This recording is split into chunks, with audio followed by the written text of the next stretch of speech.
Hello? Hello, Justine. Kamusta ka na? Moira? The one and only. Bakit mo ba ako tinatawagan? Hindi mo na dapat ako tinatawagan. At bakit hindi?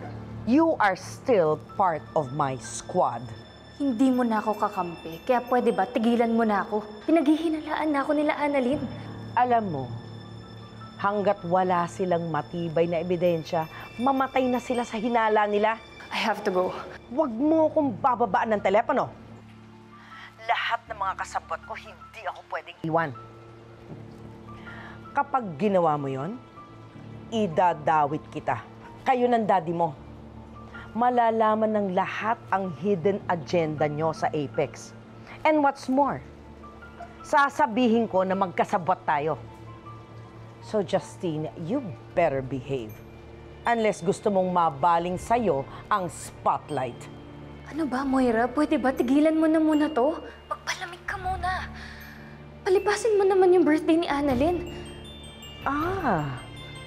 May pa-birthday pala si Robert kay Annalyn.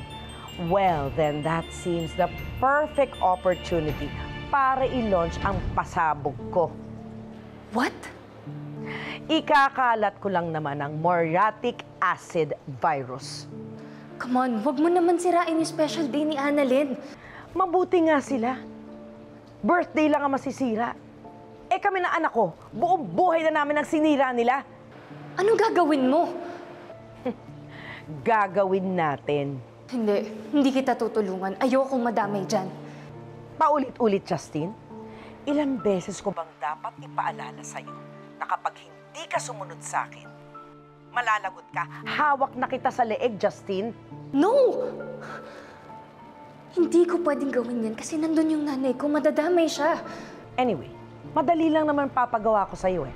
I just need all the details of that party. Huwag kang mag-alala. Si Lynette at Annalyn lang ang target ko.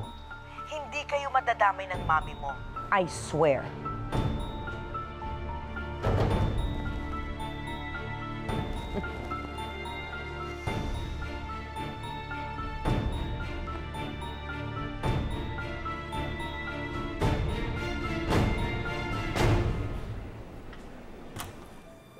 RJ, are you sure you're okay? Yes, ate, I'm fine. Dad? Dad? No. I heard what happened. Kamusta ka? I'm fine, anak. Pero, saan ka ba nagpupunta? Lagi kang missing in action. Wala. Nasa duty ako kanina eh. Si Mommy, kamusta siya? Di ba dapat kami nagtatanong yan sa'yo? Tita, hindi ko siya nakakausap. Oh, come on, Zoe. Nanay mo, hindi mo alam kung nasaan? Tita, wala talaga akong alam. Wala na akong contact sa kanya. It's pointless to ask her. Hindi ka naman naaamin eh.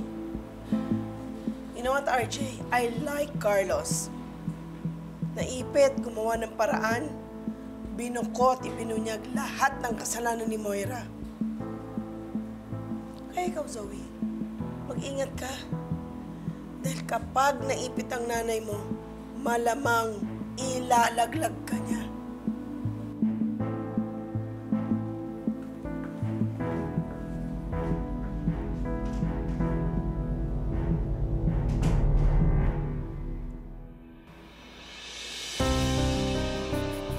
Ma'am Justine, nandiyan na po lahat ng logistics para po sa party ni Doc Annalyn.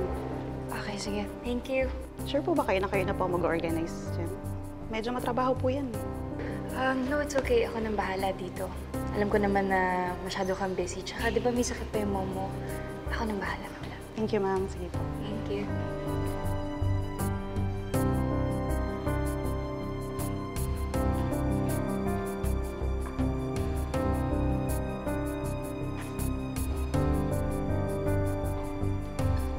Hanggang ngayon, hindi pa rin nahahanap ang wanted fugitive na si Moira Tanyag.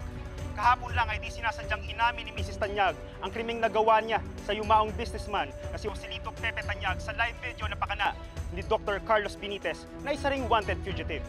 Huling nakita si Mrs. Tanyag sa labas ng warehouse kung saan siya itinago ni Dr. Carlos Benitez.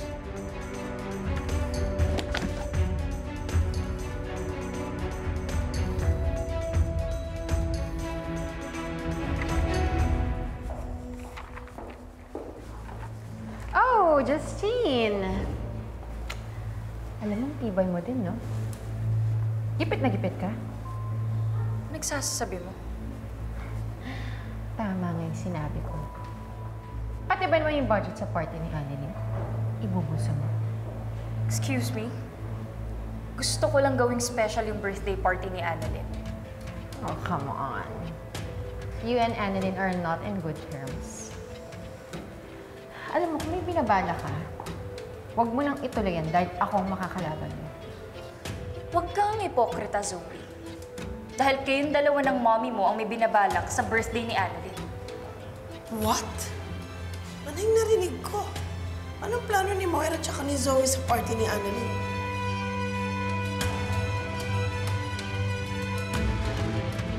Kita ewan ko dito. Hindi ko alam kung anong pinaplano ni mommy. At saka sinabi ko sa inyo, di ba?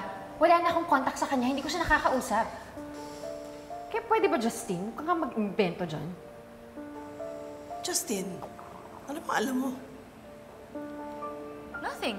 I was just fishing. Fishing? Talaga? Fishing. Kasi hindi ako naniniwala na wala kayong contact ng mommy mo.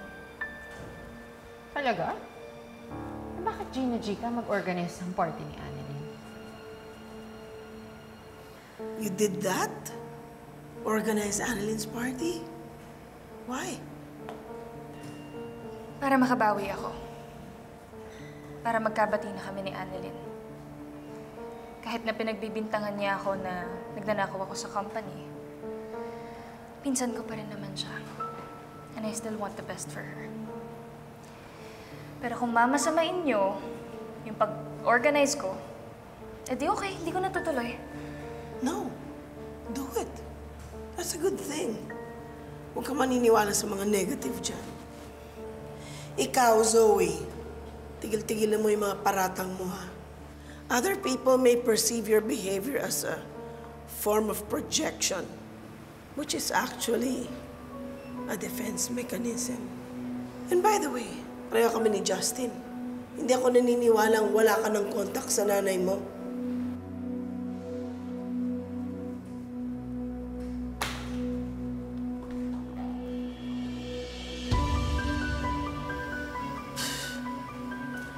Justin, I'm sure Annalyn will appreciate that. Go ahead and organize her party. Go ahead.